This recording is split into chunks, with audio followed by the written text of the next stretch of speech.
अतः जैसा यह भाव वैसा ही आगामी भाव। क्या अंतर पड़ता है? जब अंतर में भाव के भाव का अभाव हो गया तो फिर किस भाव में क्या है, इससे क्या फर्क पड़ता है? मृत्यु उनकी दृष्टि में अत्यंत साधारण सा परिवर्तन है, जिसमें जानने जैसा कुछ भी नहीं है। जिस व्यक्ति को लड़का और लड़की में कोई अंतर दिखाई नहीं देता, उसे ये जानने में क्या रस हो सकता है कि मेरी पत्नी के गर्भ में बच्चा है या बच्ची, जो भी हो सब ठीक है। इसी प्रकार जिसे अगले भाव में कोई चॉइस नहीं है, उसे ये जानने में क्या रस हो सकता है कि मैं कहाँ जाऊंगा, जहां जाऊंगा चला जाऊंगा, उसमें या उससे उसमें उसे क्या फर्क पड़ता है? एक दो भाव आगे पीछे में भी क्या फर्क पड़ता है, क्योंकि अब ज्ञानियों को अनंत काल तक तो संसार में रहना ही नहीं है। एक भाई ने मुझसे पूछा, आप कहाँ जाएंगे? मेरी समझ में कुछ नहीं आया। उन्होंने स्पष्ट किया, अगले भाव में। ये मैंने इसका सहज ही कहा। मतलब ये हम्म, यह अगर अंतर में भाव के अभाव का अभाव हो गया तो फिर किस भाव में क्या है? तो मतलब अंतर में कैसी भावना होगी जब उसको भाव का फर्क ही नहीं पड़ता है, किस अब तरह की भावना होगी? मतलब पूरी तरह से ज्ञायक भाव में स्थित हो गया है। अरे भाई, आगे सर यही मतलब उनके भाव ही बता रहे। यस। अरे भाई, वर्तमान परिवार व देह को छोड़े बिना तो मुक्ति भी प्राप्त नहीं होती है। यदि इसी देह और परिकर नहीं, परिवार से वापस छिपते 26 रहो। पे आ गया, अब 28 पे आना है, आगे का पेज। मैंने सहज ही कहा। हाँ, वो मेरे डबल प्रिंट हो गया है, वो ध्यान नहीं दी। ओके। मैंने सहज ही कहा, मुझे एक दो भाव में कोई रुचि नहीं है। जहां जाऊंगा चला जाऊंगा, मुझे इसका कोई विकल्प नहीं है। सच्ची बात तो यह है कि मुझे किसी भाव में रस नहीं है। भाव या भाव का भाव रस रखने लायक है भी नहीं। इस संसार में कोई भाव रहने लायक है क्या? नहीं। तो बात खत्म। यह चर्चा तो भाव की चर्चा है, भाव के अभाव की नहीं। मुझे भाव की चर्चा में कोई रस नहीं। किसी भाव की चाह को तो निदान कहते हैं। निदान संलेखना के 5 अतिचारों में गिनाया है। मुझे किसी विशेष संयोग में कोई रस नहीं है।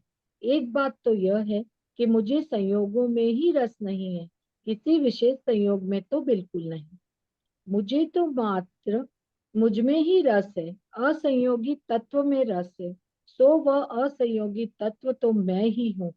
जिसका रस संयोगों में रहेगा, उतना रस निज भगवान आत्मा में कम हो जाएगा। लोग बार बार जानना चाहते हैं कि जब तक संसार में रहना है, तब तक आप कहाँ रहना पसंद करोगे? पर भाई, मुझे संसार में रहना ही नहीं है। जहां मुझे रहना ही नहीं है, उसके बारे में आप पूछ रहे हैं कि वहां आप कहाँ रहना चाहेंगे। मजबूरी में, महात्मा गांधी की सूक्ति के अनुसार, मजबूरी में जहां रहना होगा वहीं रह लेंगे। उसमें चाह का क्या सवाल? मुझे तो मुझ में ही रहना है, मात्र मुझ में ही रहना है। तो मैं मुझ में तो हूं ही, उसमें क्या रहना? यहाँ जहां तक संयोगों की बात है, तो क्रमबद्ध और पूर्व कर्मोदय के अनुसार जब जहां रहना होगा, सहज भाव से रह लेंगे। उसमें मीन मेक करने की आदत मेरी नहीं है। न हमें यह भाव बिगाड़ना है, न इसे संभालना है। जिसमें हमें कोई रस नहीं है, उसे क्या बनाना और क्या बिगाड़ना। भाव तो भाव है, इसमें क्या बनना और क्या बिगड़ना। भाव में अच्छे बुरे का भेद करना उचित नहीं है, क्योंकि जब कोई भाव अच्छा है ही नहीं, तो उसमें अच्छे बुरे के भेद में उलझने में समय और शक्ति का व्यर्थ अपव्यय करना समझदारी नहीं है। जब मैंने समता भाव ही धारण कर लिया, समाधि ही ले ली, तब अब भाव में अच्छे बुरे का भेद करने से क्या लाभ? अरे भाई, जब हम भाव से मुक्त होने के लिए ही निकले हैं, तब भाव में चुनाव करने में क्यों उलझेंगे? हमने तो स्वयं को चुन लिया, अतः पर में से कुछ चुनने का क्या सवाल है? बहुत 29 लोग पेज कहते है हैं Pramod ji, page number 29, 29 page. बहुत लोग है कि हम तो अपने गुरुदेव के साथ ही मोक्ष जाएंगे। अरे भाई, साथ की भावना मोक्ष का मार्ग नहीं है।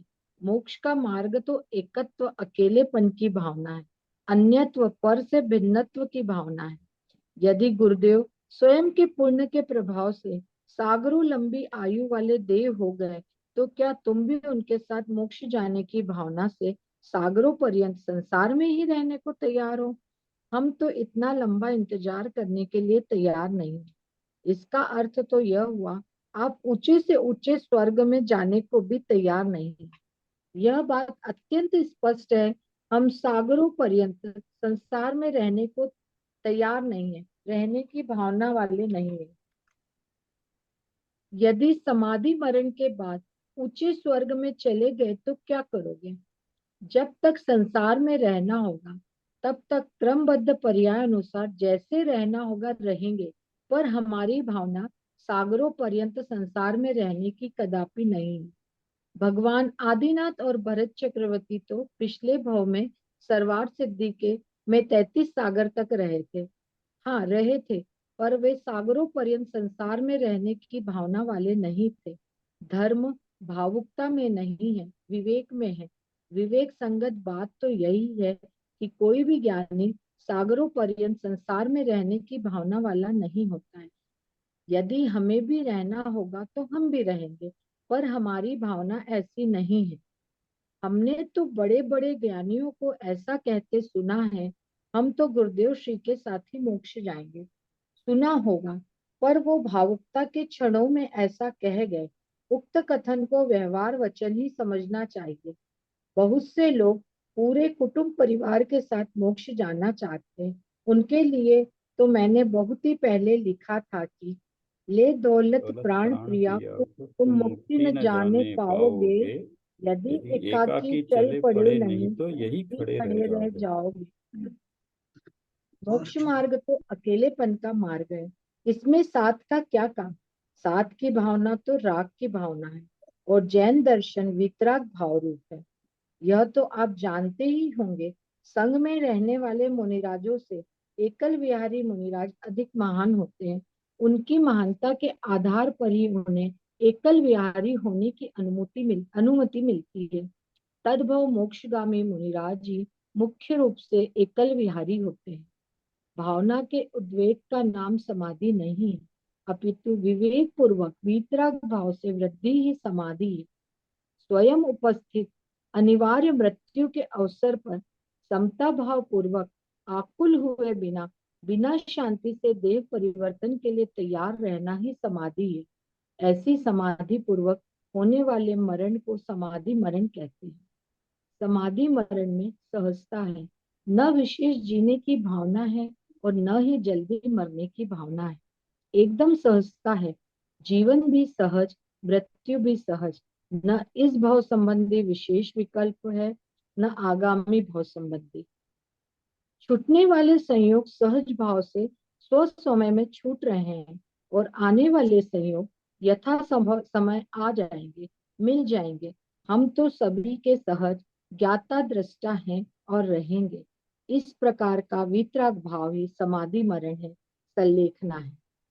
देह परिवर्तन का यह प्रसंग न शोक का प्रसंग है, न हर्ष का। वह जीवन की एक अनिवार्य किंतु सहज घटना है, जो यथा समय घट जाती है। इसे सहज रूप से स्वीकार करना ही समझदारी है। इसमें एक जो क्वेश्चन ये अपने आप ही उठाता है, या जैसे अगर कोई वाकई में पूछता हाँ। भी है कि गुरुदेव से हम्म, या दादा से कि ये जैसे क्वेश्चन पूछते हैं, तो क्या वाकई हम्म, में वो, क्योंकि उनके पास तो सारे विद्वान होते हैं, वो ऑलरेडी पढ़े लिखे जानने वाले होते हैं, वो इस तरह का क्वेश्चन मतलब कैसे पूछ सकते हैं, क्योंकि वो तो काफी जानकार होते हैं। उसके बावजूद भी अगर भावुक होते हैं, तो मतलब फिर उन्होंने वाकई में क्या समझा होगा। इतना भी हमें समझ में आता है कि भावुकता में भी इस तरह के क्वेश्चन तो उठने नहीं चाहिए। उन्होंने शायद ऐसे ही क्वेश्चन उठाया होगा, क्योंकि सामान्य जन ही पूछ सकते हैं। तो कोई विद्वान होगा तो वो तो 12 भावना तो पढ़ी होगी, एक तो भावना ही है। तो उसके आधार पे तो इस तरह के क्वेश्चन उन्होंने उठाए होंगे, कोई विद्वान पूछे ऐसा मुझे लगता नहीं है। सर, ये श्रावक गण या जो जैसे वहाँ टोडरमल स्मारक में जो हमारा महाविद्यालय चलता है, वो स्टूडेंट जो आगामी शास्त्री होने वाले, शायद वो दादा के साथ जो रहते हैं, जब बुक लिख रहे हो उनके ये क्वेश्चन हो। हाँ, हो सकता मतलब है। वो ऐसा हो यस। सकता है।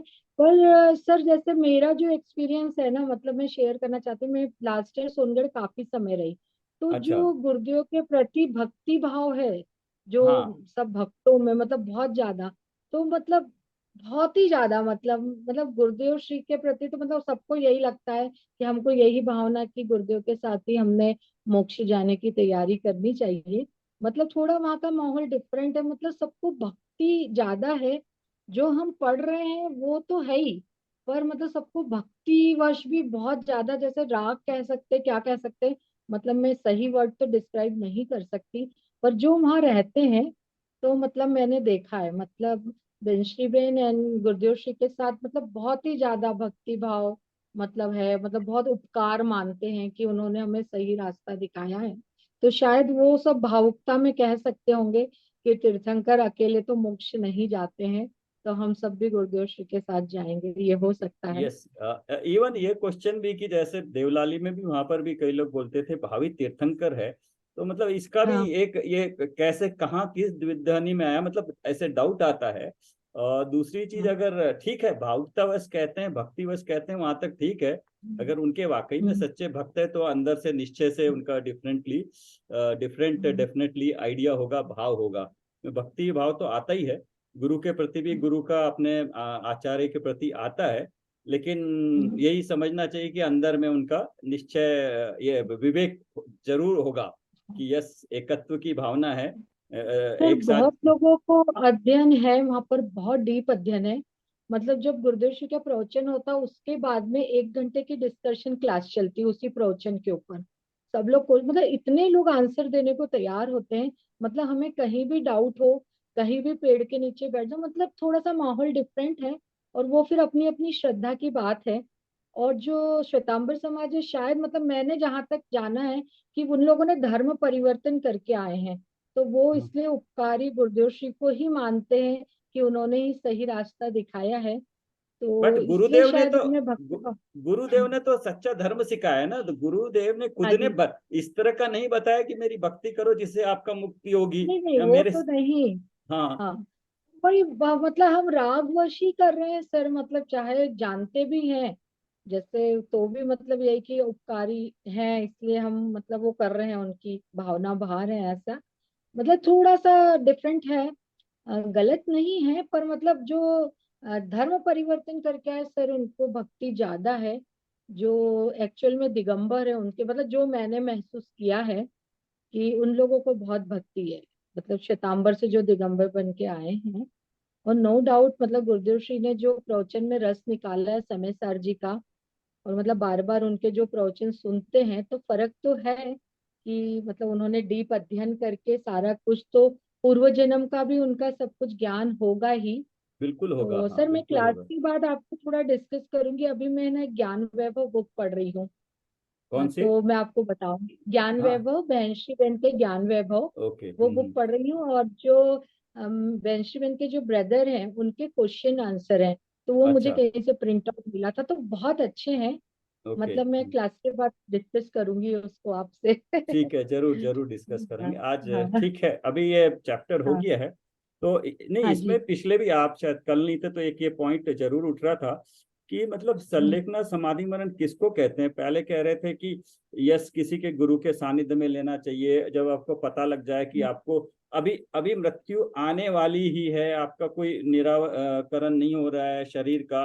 तो मतलब कैसे पता चलेगा कि उसको मृत्यु आने वाली है? कई सारे मृत्यु आने वाली होती है, बाद में फिर पता लगता है कि वो तो 20 साल तक भी जी रहे हैं। तो मतलब कैसे एक इंडिविजुअल भी कैसे पता लगेगा जब तक कि उसको वाकई में, और पता भी लगता है कि अगर अवधि ज्ञानी ना हो, कुछ इस तरह का ज्ञान ना हो, कैसे मतलब अपने आप से संतुष्ट होए कि जो मैं एक्शन ले रहा हूँ कहीं वो आत्महत्या की ओर तो नहीं है, गलत तो नहीं हो गया।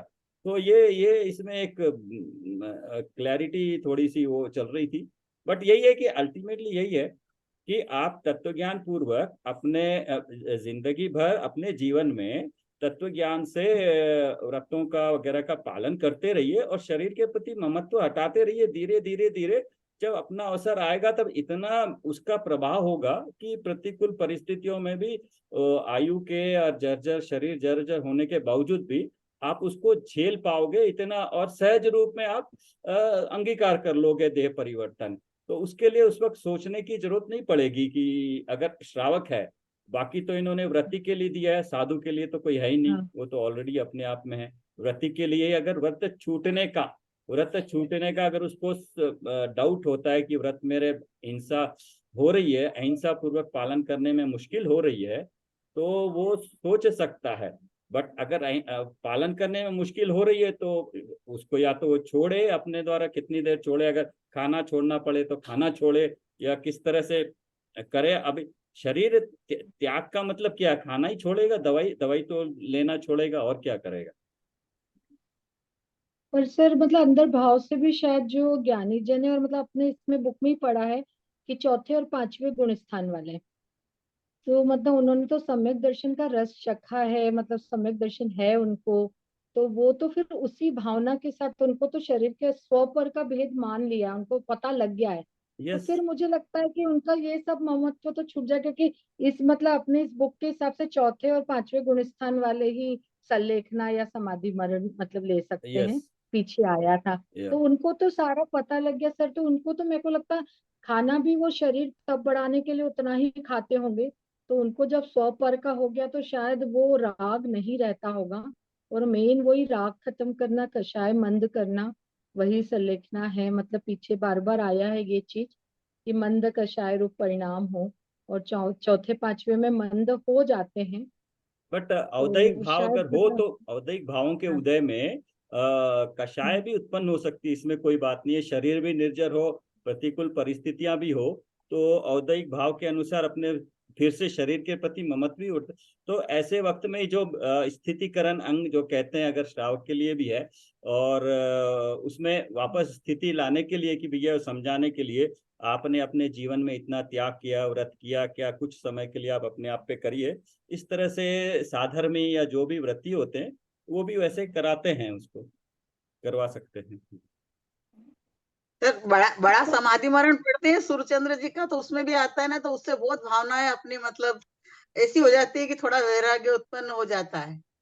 बड़ा समाधि मरण नहीं है, तो तुमरे ये कौन दुख है मृत्यु महोत्सव हाँ भारी, हाँ वो हाँ, नहीं है। वो बहुत बढ़िया है, बढ़िया। वो तो मृत्यु बहुत महोत्सव बढ़िया है, भारी। यदि उसको अपन हाँ। पाठ भी करें तो अपनी सारी मतलब यस यस। क्लियरिफिकेशन हो जाती है अंदर से। यस यस, वो और बहुत बहुत मजा बहुत आता है बढ़िया है। उसको पढ़ के, इतनी बहुत अच्छी भावनाएं हो जाती है उनका। यस यस, लय के साथ बहुत बढ़िया है वो। बड़ी बहुत बढ़िया लय बात। के साथ यस। तो बहुत ही तो बढ़िया सूर्यचंद्र जी का है, बड़ा समाधि मरण है वो। हाँ हाँ। यस। हम्म। एक काम और करते हैं, आपने यस एक व्हाट्सएप भी भेजा था ना, उसको भी पढ़ते हाँ हैं। जी सर, हाँ। उसपे भी थोड़ा सा डिस्कस गुरुदेव श्री के वचनामृत में से लिया गया है वो। मुझे वो अच्छा लगा, थोड़ा डिस्कस मैं भी उस पे करना चाहती, एकदम क्लियरिटी नहीं आई है मुझे भी उसमें। हाँ। यस। निकालती हूँ पहले फिर। वाला पढ़ता हूँ। अरे प्रभु, पहली बात तो देखिए, हर एक के ज्ञानी जनों का जो हम्म, संबोधन होता है किसी को भी, तो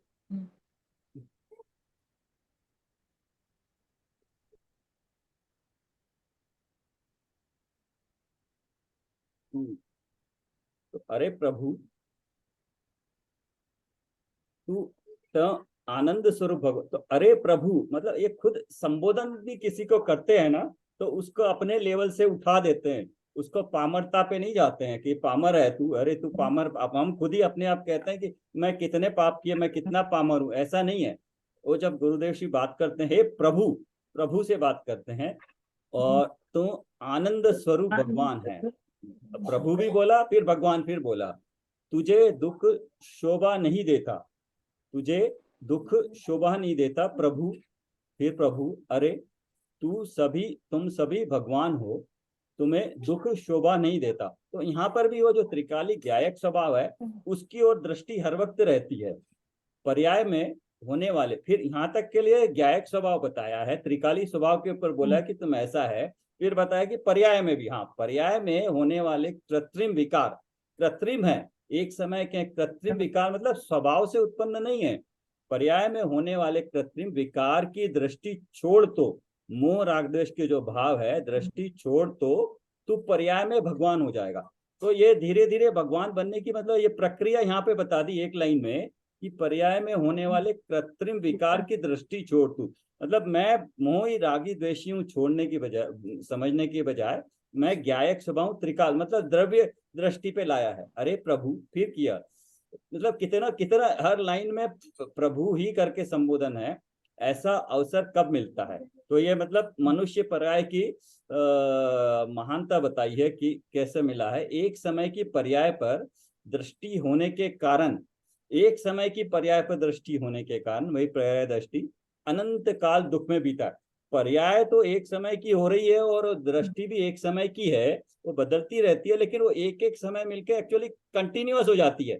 जो पर्याय वाली दृष्टि तो है एक समय की, लेकिन चूंकि एक एक समय में वही पर्याय वही वही वही पर्याय हो रही है, तो जैसे सिद्ध की पर्याय एक समय की है एक पर्याय, लेकिन वो पर्याय कंटिन्यूअस है तो वो सिद्ध की पर्याय ही है। तो ऐसे ही एक समय की पर्याय एक समय की है, लेकिन एक एक समय करके अनंत काल बीत गया है। और अनादि, अनादि मतलब अभी तक, क्योंकि अभी तक हम मुक्त नहीं हुए तो इसलिए अनादि हो गया। सत्ता स्वरूप भगवान पड़ा ही रहा, पड़ा ही पड़ा रहा। मतलब 1 करोड़ रुपया बैंक में पड़ा है, वो जो पड़ा ही रहा, हमें यूज ही नहीं है, वो पड़ा है, वरना उसको यूज करके हम कितना अच्छा जी सकते थे।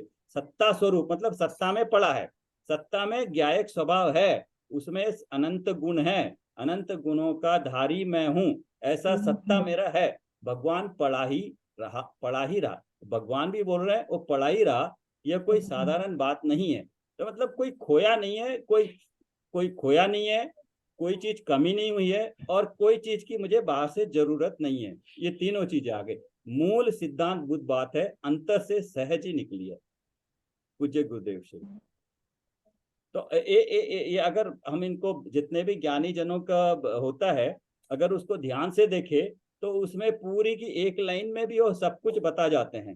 द्रव्य दृष्टि, पर्याय दृष्टि, वर्तमान में पर्याय, और गलती कहाँ पर हो रही है, और क्या क्या हमारे पास है, और क्या करने से क्या मिलेगा, पूरा बता दिया है। दूसरा है, देखिए, आहा, आहा तब तभी आएगा जब आप उस आनंद का वेदन कर रहे हो, आनंद का वेदन कर रहे हो, तभी वो आपको उस आनंद का वेदन का एक्सप्रेशन इस तरह से होगा। चैतन्य प्रकाश का पूर्ण प्रभु आत्मा है। चैतन्य प्रकाश मतलब जानने देखने वाले का जो प्रकाश है, प्रति समय फैल रहा है, पूर्ण प्रभु आत्मा है। उसमें व्यवहार रत्नत्रय का राग भी नहीं समाता, क्योंकि हम जितना भी व्यवहार रत्नत्रय में सच्चे देवगुरु शास्त्र की मान्यता मानना, और 6 द्रव्य 7 तत्व का जो मान्यता है, वो सारा व्यवहार रत्न में है। तो जितना भी स्वाध्याय है या देवगुरु शास्त्र का है, ये सारा व्यवहार रत्नत्रय का राग भी नहीं समाता, व्याप्त नहीं होता है, क्योंकि राग है, ये राग है, वह पुद्गल के साथ तादात्म्य रूप है। इसलिए वो पुद्गल बताया, राग को, मोह राग देश के भाव को पुद्गल बताया, पर बताया है। इसलिए जीव को रागादि के साथ संबंध है। तो पुद्गल के साथ वो अपना मानता है, मोह राग द्वेष अपना मान रहा है, मेरे किए हुए मानता है, रागादि के साथ संबंध है। ऐसा यदि कहो तो जीव पुद्गल में हो जाएगा, अचेतन हो जाएगा। जीव को रागादि के साथ संबंध है, संबंध किस तरह का संबंध है, ऐसा यदि कहोगे तो पुद्गल में हो जाएगा, क्योंकि वो पुद्गल के साथ अगर तादात्म्य रूप हो रहा है तो पुद्गल हो जाएगा। लेकिन अगर स्व पर प्रकाशक चैतन्य ज्योति स्वरूप आत्मा राग को प्रकाशित करता है, जानता है, परंतु उस राग रूप नहीं होता, भाई ये समझने के लिए पर से बहुत उदासीनता चाहिए। स्व पर प्रकाशक, ये हमारा भाव है, ये हमारी शक्ति है, स्व पर प्रकाशक। जैसे अभी भी है, हम अगर उपयोग को अपने पे ले जाएं कि ये शरीर पर है, उसको जानने वाला मैं हूँ। जो मुझे राग द्वेष के भाव हो रहे, वो राग द्वेष के भाव जानने वाला भी मैं हूँ, और उसको जानने वाला भी मैं हूँ। मतलब स्व पर प्रकाशक है, प्रति समय दोनों है। स्व पर प्रकाशक ये बहुत बहुत काम की चीज है। पर अगर जानने में आ रहा है तो उसी वक्त जानने वाला भी वहां मौजूद है, स्व भी है, स्व को भी प्रकाशित कर रहा है। चैतन्य ज्योति स्वरूप आत्मा राग को प्रकाशित करता है, जानता है क्योंकि जानने वाला है, परंतु उस राग रूप नहीं होता, क्योंकि ऊपर ही बता दिया एक समय का है, ये राग रूप उद्गलमय है, तो उसके रूप हो ही नहीं सकता भाई। ये समझने के लिए पर से बहुत उदासीनता चाहिए। दोनों, पर से उदासीनता भी चाहिए अपने में एकत्व भी चाहिए, दोनों। अगर अपने में एकत्व होता है तो पर से उदासीनता हो जाएगी, और पर से उदासीन होगा तो स्व में आएगा। पूज्य गुरुदेव श्री कांजी स्वामी, आप कुछ कहेंगे इस पे?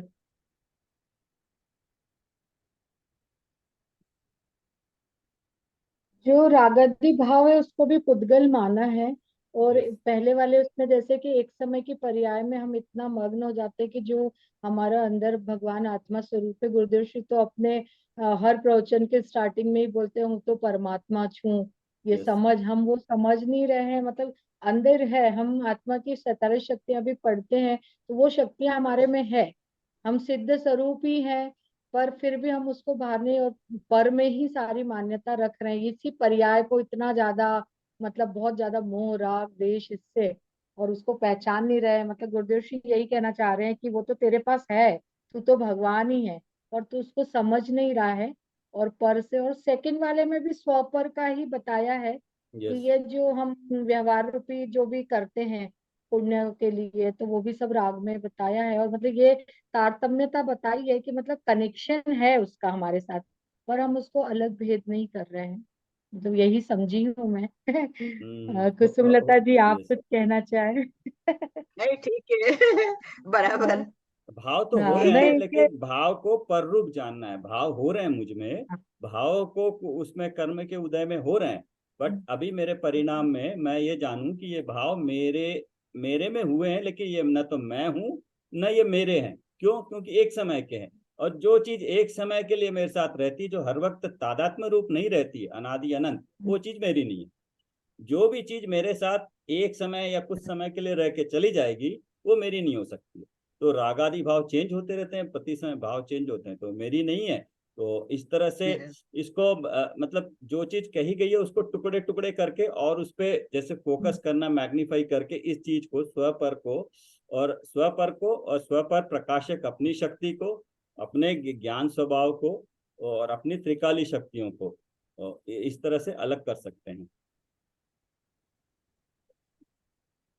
देखें ये क्वेश्चंस आपके। क्वेश्चंस देख रहे थे सर, फिर ये संलेखना का प्रायोगिक स्वरूप कल से स्टार्ट करते हैं।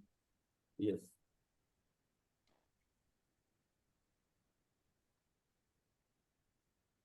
शेयर करता हूँ मैं।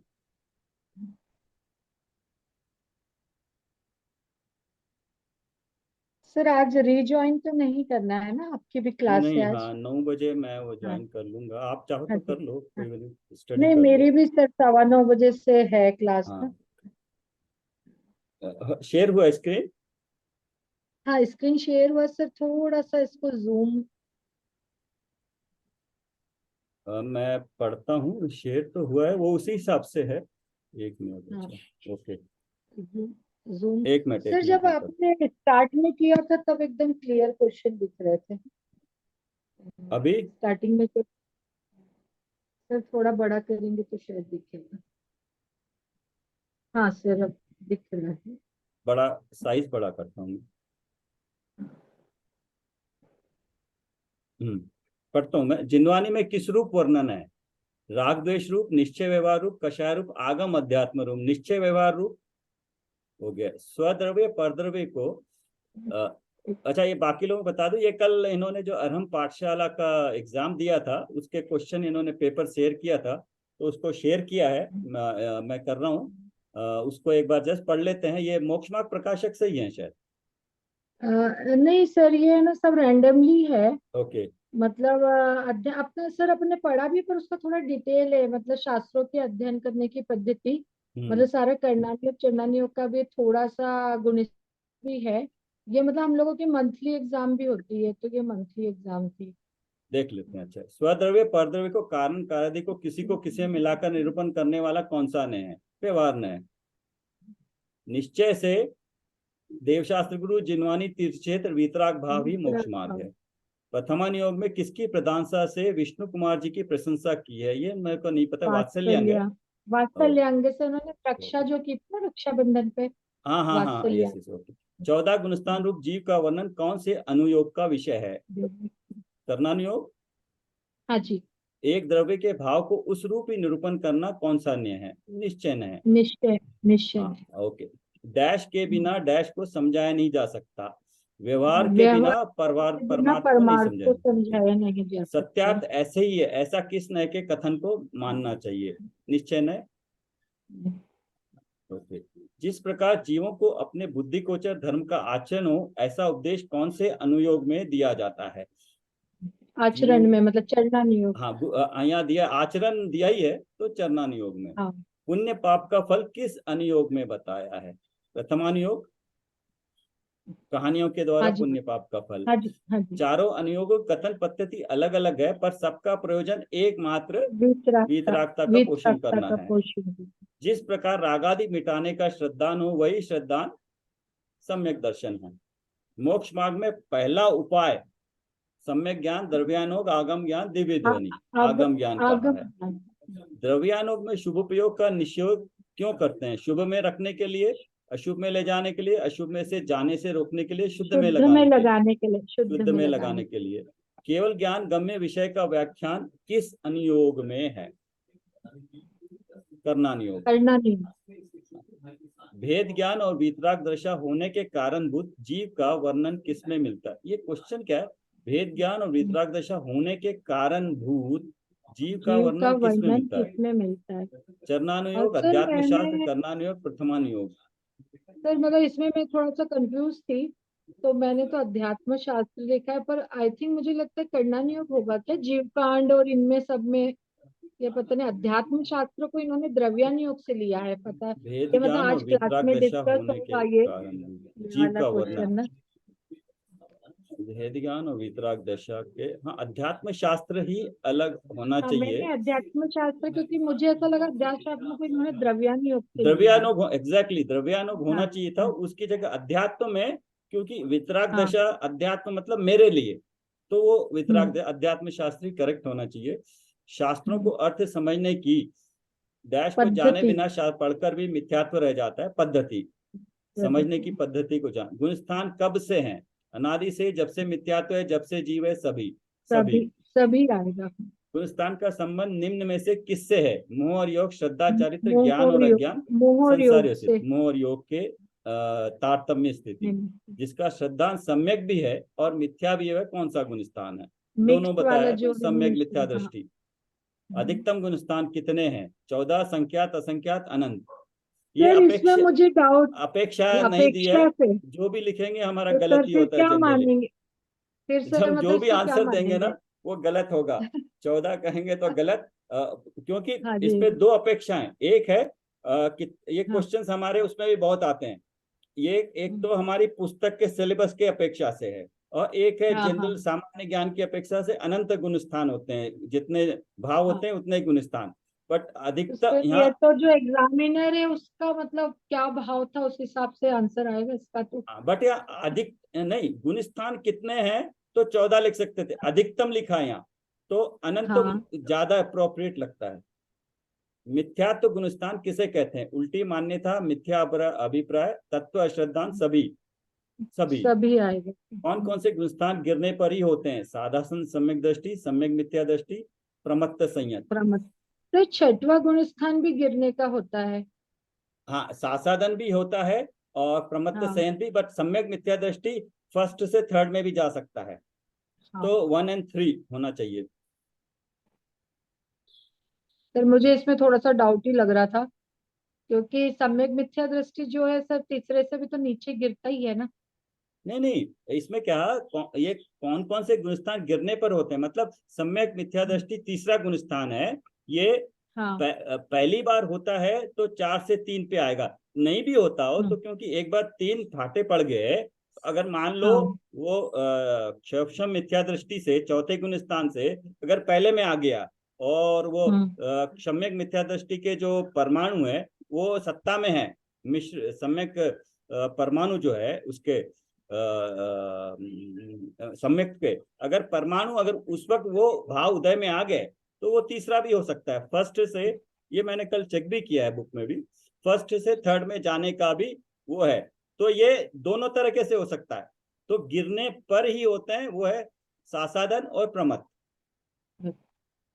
सकल संयम के अभ्यास स्वरूप कौन सा गुणस्थान होता है? सकल संयम 7वां छठवां होता गुणस्थान है होना चाहिए। सर। अभ्यास तो स्वरूप, छठवा होता ना, सकल संयम शुरू हो जाता है ना छठवे गुणस्थान से। अभ्यास स्वरूप कौन सा या गुणस्थान स्वरूप होता है? शुरुआत हो जाती, प्रमथ से अप्रमथ में आता है जीव सातवें में। प्रमथ में मतलब संयम की शुरुआत तो छठवे गुणस्थान से सर हो बट जाती है, मतलब ये भी थोड़ा कंफ्यूजन। अभ्यास स्वरूप कौन सा है? अभ्यास स्वरूप का किस अपेक्षा से, ये क्लैरिटी नहीं है।